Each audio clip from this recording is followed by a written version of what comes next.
I'm here with Lou Thomas, who is one of our Heart and Bones online studio teachers.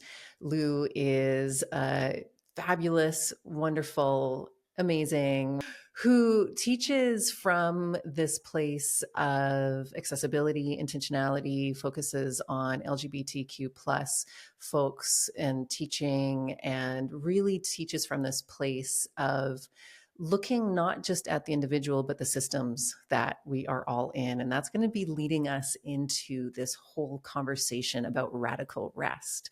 So, yes, it's going to be about sleep, but but so much more. I'm so excited to dive into this, Lou. Welcome.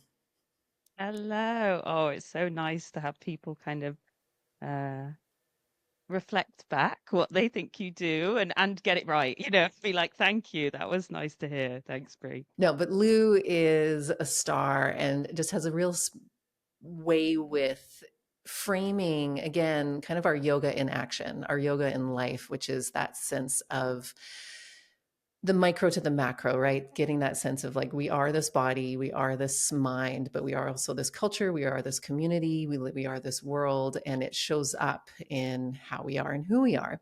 So if you want to talk a little bit more about that, or start, maybe give us an overview on how you define radical rest. Yeah. Well, working in well-being, and I both do the work I do now in well-being, but also spent plenty of time working in the charity sector in the UK in mental health and HIV support. And it was just quite striking to me when you work in well-being in systems that won't or can't acknowledge what is making us unwell. And I've always really had in my heart this image that I would hear in social activism circles about well-being systems pulling people up out of the water when they're drowning, but it's just for a deep breath, and then back in they go. And what our systems of power prevent us from doing is being able to pull people out of the water so we can all walk upstream to be like, why are so many of us drowning? Like, who pushed us? Why was the ground so inhospitable that so many of us ended up in the water? So I always really hope that my work can be a bit more about pulling people onto the riverbank, being able to daydream, yeah, rather than treating the symptoms of something without ever acknowledging the cause. Yeah, so when I say radical rest, I mean, rest is not some like cute girl boss self-care product that we're going to buy. It's not like a package deal. And again, those are always things that can treat the symptoms. Like I like scented candles as much as anyone, but they don't treat the causes of this type of exhaustion and suffering. What I mean by radical rest is interrupting systems of violence. So, in a culture where we're valued for what we can produce or what we can buy, when we simply stop and rest, we are interrupting those systems. So, it's an act of protest. But on a more personal, but then collective level, that rest is kind of a portal. It's more like a craft within ourselves. And me and Brie were talking just before we hit record about investing more of ourselves outside of systems. And that's what rest practice does. It values ourselves outside of what we produce or what we can buy. And it is a craft, like a practice of love and devotion. Um, and it's just a place where we remember where we are, remember who we are. Um, hmm. And I suppose another element of radical rest is acknowledging how our systems of violence, by that I mean capitalism, white supremacy, anti Blackness, ableism, homophobia, transphobia, patriarchy, plenty of other things that I've missed out, the exhaustion that those systems cause, they make us numb and they block us. And that numbness is intentional. It means that we, yeah, don't get this time to remember who we are, remember what community feels like, kind of plug into a collective. All of this stuff is, this exhaustion is also really individualizing. Yeah. Yeah. Yes. Yes. And I think you named it so well, you named everything so well, but then I think highlighting too the fact that all these systems f- bring it back as if the responsibility is us as an individual. Like I'm so tired because I'm not this and when and not recognizing, yes, and these systems force us to work more than we biologically maybe want to or need to or should. These systems force many people to have to take on too much because of socioeconomic privilege or lack of privilege, and then which results in that lack of healthcare and active. And but it's all my fault. And then I particularly, being somebody whose work is shown to people on social media, then I'm on social media and I see what I like to call, and I don't think I've coined this at all, other people call it, but bro science. And so you've got also that, I think, reflection of these people or these wellness influencers who are like, yeah, you just have to be optimized. You have to do this. And it's like this insidious individualism that takes all the responsibility of our health on ourselves and takes that sense of, yeah, I'm sick or I'm not well because so it's my fault, and completely forgetting about that collective care and the collective social aspect of it. So I hope when people hear this, then we get this maybe immediate sigh of relief. But the sigh of relief, it's like it's not all me. I am this product of a dysfunctional world. And what I think what you're saying too, sometimes, I think the word gaslight gets thrown around a lot in the world now, but it feels like we're being gaslit about our own self and what's really there. Yeah. So anything to add on that, which I'm sure you have a ton. No, I think you said so much. I hadn't heard the term bro science, which I loved as well, by the way. Optimizing made me chuckle. But yeah, that's also an element of radical rest or radical approaches to rest, is recognizing the way these practices, we work in the yoga industry, and often these are indigenous practices or practices from global minority, and how they are co-opted, sold back as a coping mechanism, to to being overworked, to never feeling good enough, which of course is a sanitization of those and an appropriation of those practices. Whereas I understand the practice of yoga about getting free, finding liberation. Um, and I think on rest, another thing, I guess it was the idea of self-care, and that gets stuck at the self. And so I never really use this phrase self-care anymore, even though I think it's really at the heart of what I do, but because it has often been so co-opted as you need to do better, you need to buy something more, and then you'll cope okay with these completely inhospitable systems. Um, so for me, it is not about what have you done for self-care or when will you rest. It is, how can you make your life more caring? How can you make your life more restful? Because we're talking about sleep. When we close our eyes at night, if we have not had a moment to process all of the thoughts that run through our head, if we have not been able to feel our feelings, well, then there is no rest. Like that can't all happen in sleep. And so often people's experience of rest is more like collapse. They're like, well, I laid on the sofa for 24 hours yesterday, but that was just getting them back to like 2% battery. It wasn't meaningful intentional rest, which of course rest is not just um a lack of action, like sitting still. It is again about building a life that is more restful, both for our senses, our minds, our emotion, our our social sense, like social sense of being as well. Yeah. It's huge. And I think this conversation is so, so important because then again, it's like what we're doing is naming all these things that we all probably feel. And if those who don't have words to identify, like, why did I just, I'm so tired. I love what you said, collapsed on the couch. We've all done that. Hello, opened up social media, scroll, because I just need to relax, but it's not, actually sometimes it's relaxing, and I do it myself.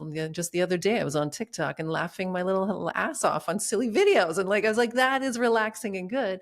But then when it's that sense of like, Okay, I'm not resting though. I hope this is giving people perspective of like, oh yeah, okay, right. I think I'm resting, but I'm actually more frazzled. My nervous system is so full on and I don't actually know how to rest. These things that again don't really ask us to reflect and go, well, for me as an individual, what is restful in my life? What can I do in this situation, in this world where wars are happening, there's injustice continuing to go on? My own personal life, there's stuff going on. How do we function? How do we function? Lou, give us all the answers.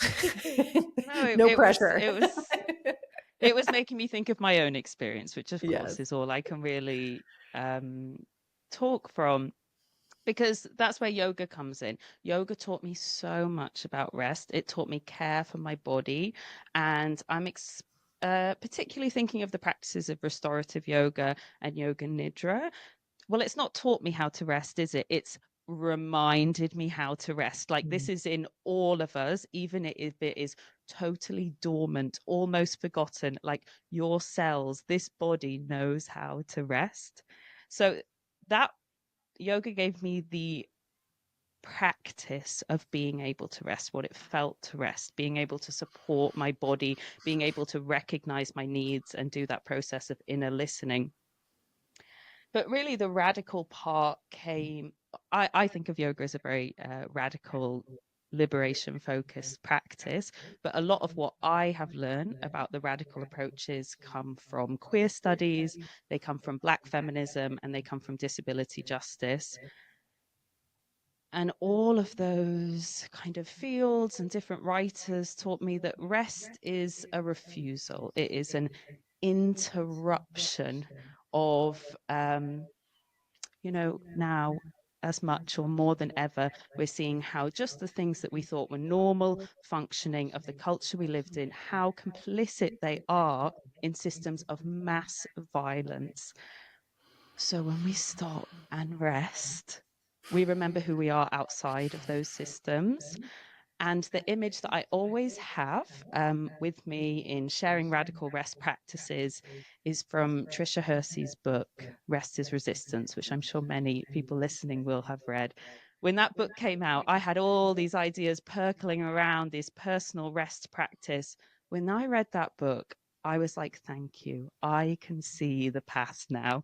And in that book, Tricia writes this line that's, I getting giddy, um, that says, Black liberation is the North Star for an exhausted world. Oh. And I always think of this North Star being with me and with us in these practices. And as also someone who's really interested in kind of folk, mystic, tarot, the North Star's story is that we are lost, that we are hopelessly lost, actually. And we look up at the sky, and the North Star is that guiding light, is that deep, deep hope that doesn't say, here's your map, here's how you get towards this, but just says, move towards this sparkling bit of light. That is where you go. And particularly from my studies in queer studies, I did an MA in sexual dissidence, it was called. Um, this idea of queer utopias and hope, and always this place that we're starting to build that we don't exist in yet, but also it totally exists and is totally real. And I think this is the stuff we're talking about. Investing who we are outside of these systems starts to build that world, and it also starts to repair and heal the damage that exists in this world. And particularly when talking about Black writers sharing practices on rest, they're often talking about their lineages, their ancestors whose bodies were stolen. Rest was stolen from them. And so these practices developed as a type of survival, often passed through. And so there's something deeply kind of time traveling about rest. And we both know that specifically when we're in rest practices, say yoga nidra practice, we exist in all sorts of time zones, like our deep past, somewhere that doesn't really exist, somewhere that is right now. And we do this sort of somatic time traveling. Yeah, I think I'm getting a bit fantastical, but but that's where That's where it takes me. But that's I love that though, because that is yoga. That is, and when you say liberatory practice, and I think some people listening might not have heard yoga in those terms, maybe. And I think in a way that's what how you're describing it, because yoga as one of many wisdom traditions that allows us to connect back to all these layers of truth, of the truth of colonialism and imperialism and slavery and all the things that have resulted in that, and yet the truth of us as souls, however we want to look at that and believe that that truth of us and life animated inside of these bodies, and how yoga takes us out of, or maybe here's a word that I like to use a lot is like pattern disruption. So we're just going, we're Mm. going, we're going. We see life where our mind is in one way, our thoughts are one way, we've been conditioned one way, all these things. And yoga is one of these practices that allows us to have that pattern disruption. And then you get into something like nidra, as you said, where we're resting and you're in that liminal space of you're kind of asleep, but you're not. And then your thoughts take you into these cool little like dreamy things. And like that's where the magic happens when we get into that subconscious mind and we get into that different state and it pattern disrupts. So of course you went all mystical and fun because we are all, in my opinion, we're all of that. In my experience, when we talk about this stuff, and again, for me, I keep saying naming it because I think that's really important for me as a person because I'm living in my thoughts, living in this world and I forget, and I'm swimming in it and I forget I'm swimming in it. And then the moment I name and hear somebody else name it, then I'm like, oh, okay, right. It's not just me. Right. Oh, I have been having these thoughts. Oh, yeah, right. Rest. Yes. Oh, yeah, I do know how to rest beyond what some bro science person is telling me or like To with some optimize your wellness. brain, yeah. Right. And that's the remembering who we are, which is just always a line I stay with me. And as practitioners of yoga and students of the koshas, we know we're only in part this body, only in part this kind of breath and beating heart, only in part these passing emotions and thoughts. And then there's something oh, much deeper, much more collective that again doesn't exist in this time frame and this material world. Um, and in those types of spaces, when we're really kind of in the subtle layers of our experience or practices like yoga nidra, so much is possible that in between, like so, and this is where the queer utopias comes to front and center as well. Like, oh, there is something, there is that North Star. Oh, Because I love the words queer utopia too, because it really offers us out of the gender binary, out of the sexual orientation binary, and just gives like absolute permission to be something else that society has. And I think it's even if somebody doesn't identify queer listening to this, it's actually a beautiful reflection for all of us to go, oh right, there's something else. And I think we learn so much about who we are when we unplug from these binaries and from these conditions. And okay, then what are the things that we can do that give us rest, that aren't necessarily sitting and meditating, that aren't necessarily shavasana and like the classic things that we'll hear, but the things that offer us again. And so let's talk a little bit of like some more tangible examples for people to maybe have a practice as they listen to this of like, okay, we've set the stage of some of the societal perspective, the systems of oppression that really show up, that gaslight us into thinking that it's all of our own responsibility. Now, how do we unplug from that and look at the variety and textures and different ways of like what rest is? So these practices that help us find ourselves. So yoga, thank you. Yoga is absolutely one of the key ones and through lines for me in my life. That dancing to house music. Oh my God, give me some bass lines. And I am like in a club or at home, mostly at home. Those like, that is soul giving. And then painting or drawing, that is like, I feel rested, not sleepy, but I feel full. So those are some of my examples to sort of get that ball rolling. Lou, share some of yours and maybe some other ways that people listening can have that practice for themselves. I mean, I think all those things are so beautiful and like peace felt in the woods is also something that's really, really precious to me. But people often ask me, like, I don't know, like, how are you doing this? Or what do you do to cope? And the answer is quite simple, folks. I lie down a lot of the time. Like, it is beautiful to have all these different activities and like people that make you feel in rest as well. It's really important for me. Community, like my local LGBTQ community, that feels like rest. Like, I guess I again have this image of being able to take a deep breath in that space, but really fundamentally lie down more. Like, I don't do advice, but if I did, it would be, what about a little lie down? Like, who are you at the end of a 10-minute shavasana or 10-minute nap on your sofa? Like, how does your perspective change? You're probably less in those like racing thoughts and way back more in like the truth of you, the authentic version of you. And that's something I'm always wanting to share, I guess, as the practical parts rather than reflective of radical rest, is that you don't need to wait for permission. You certainly shouldn't wait for the perfect moment because it doesn't come. The bottom of your to-do list never arrives. Um, you certainly don't need to wait until you've bought the next self-care the brand product. This has to be a choice. Like, you have to say, I need rest. I deserve this rest. And whether it's a walk in the forest or dancing to house music, like, you need rest. But fundamentally, you do physically need to rest as well. Um, and know that that is not just what you might have been taught, that this is like, oh, frivolous, oh, selfish, self-indulged. But rest is a practice of hope.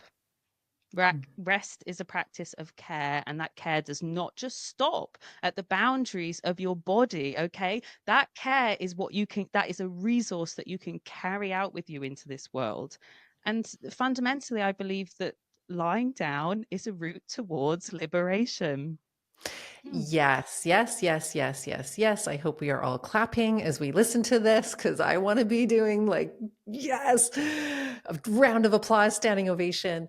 Because, yes. And especially, I think you framing it to, it's like we all have like, yes, lie down, yes, have a nap, shavasana, da, da, da.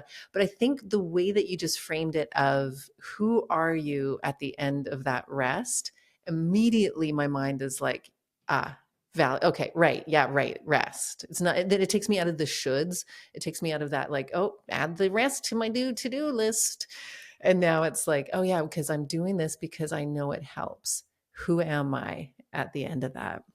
And being able to prioritize and make that a habit, having that kind of like list of things, what are nourishing to me, what makes me happy, what makes me unplug, what makes me unwind, what makes me put a smile on my face. Sometimes it's my mountain bike, sometimes it's that's too much and that's not restful, right? So it's like playing with this ever moving angle of like what's nourishing to me so that I can have a little bit more ease when I actually lie down. So that's kind of this whole collective non-prescriptive experience of what's restful. And maybe that's the question, is just always keep asking yourself what feels nourishing or what feels restful to me.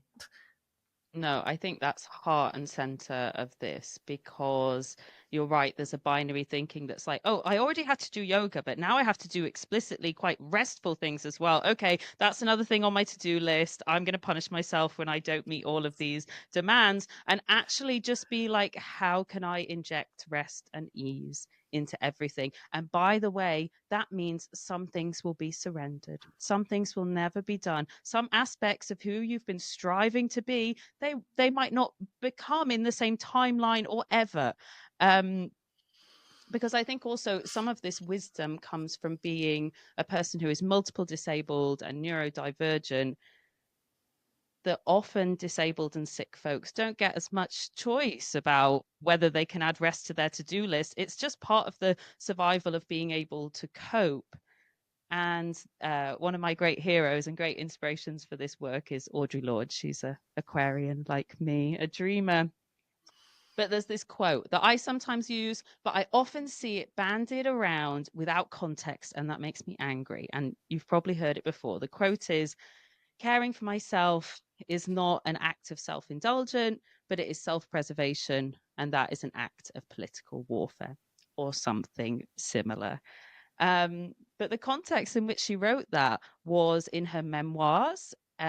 When she had just found out she had cancer for the second time. So it was when she was sick and caring for herself. And of course, we know now that she was caring for herself dying. You know, that cancer killed her. Um, and I think that really takes us back to some really important stuff about rest and yoga, that this is never about fixing anything. This is never about perfecting the body. And we get so much wisdom from disabled folks. Or maybe if you're not disabled, you could even reflect on times that you've been really sick or really sad, like the care and patience that you have to offer to yourself. Like, who turns off that care and patience tap the rest of the time for you? Like, I'm sorry, because that's our culture has taught you to do that.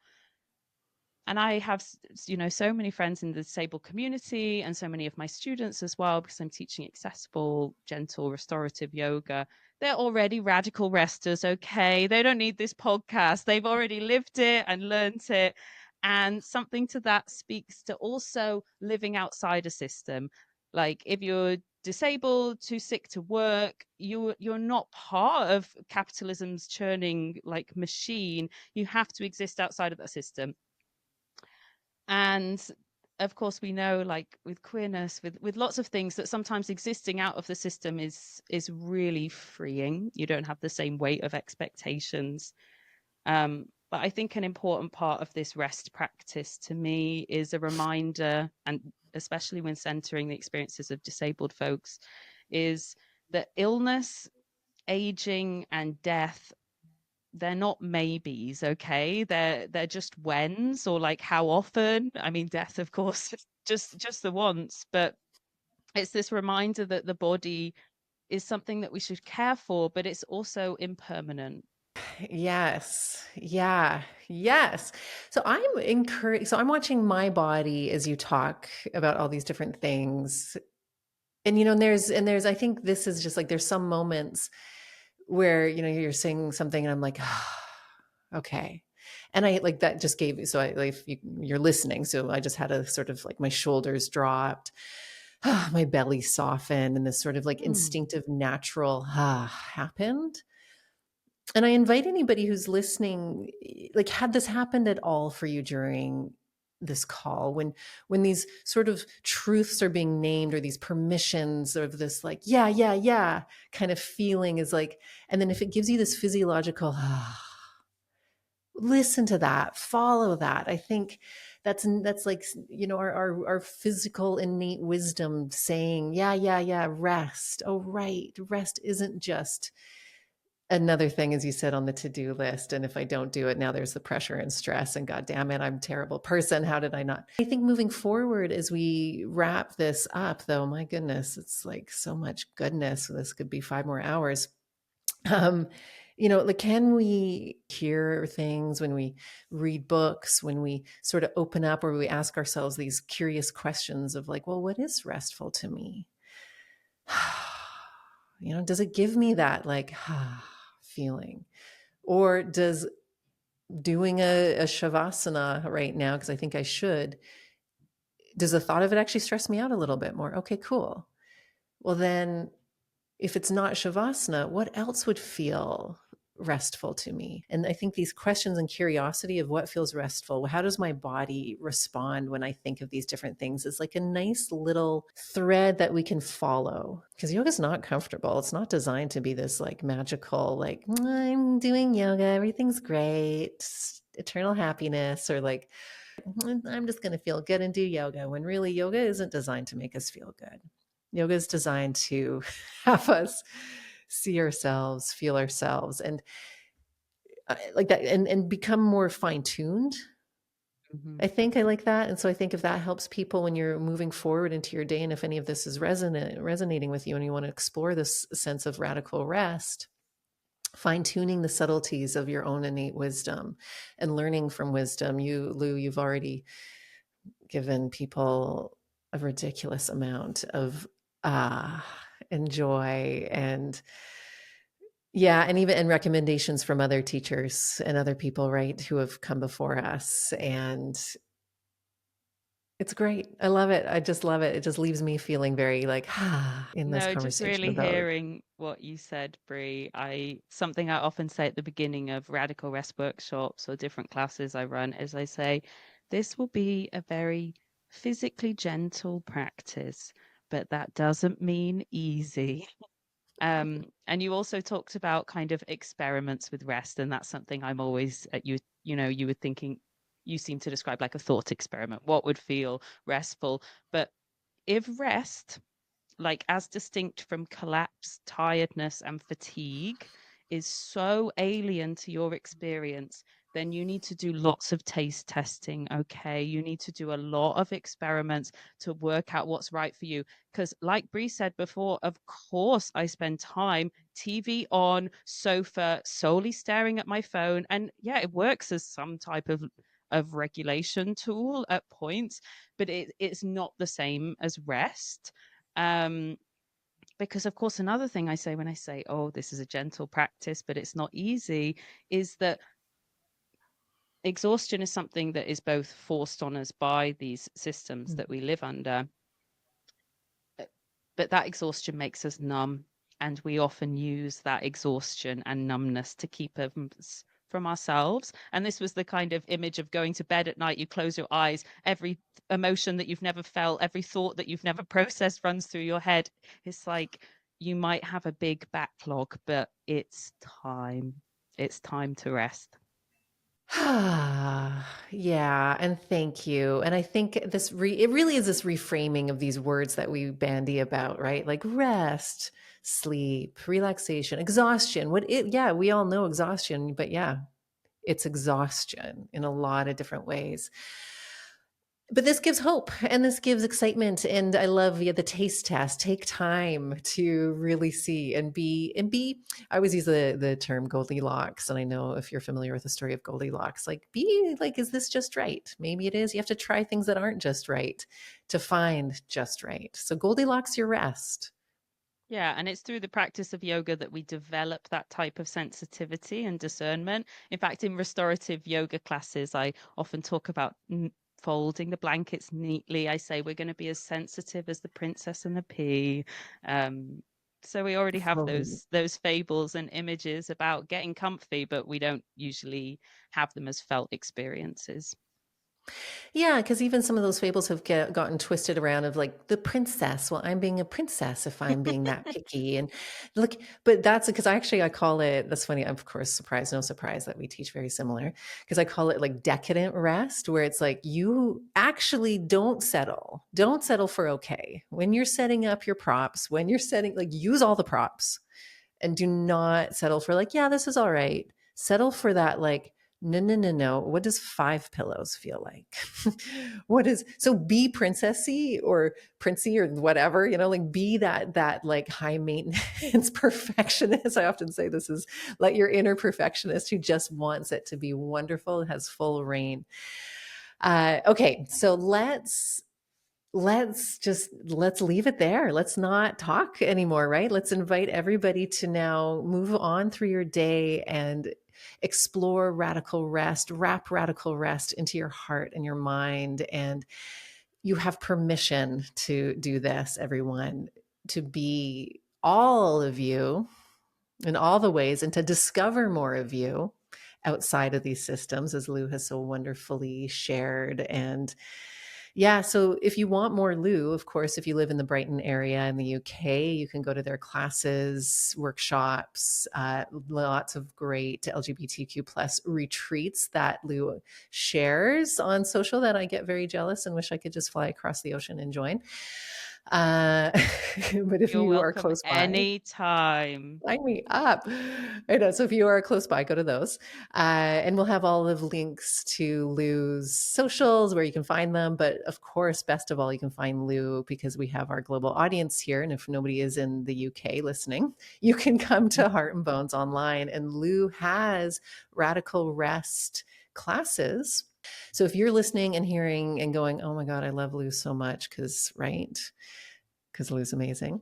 And you're like, ooh, what are their classes going to be like? Come into Heart and Bones and you will just see. And then you can read through all the comments that our members have left talking about how wonderful Lou's classes are. So thank you for just what we all needed to hear today, truly, and always, and always. So thank you so, so much. Thank you, Brie.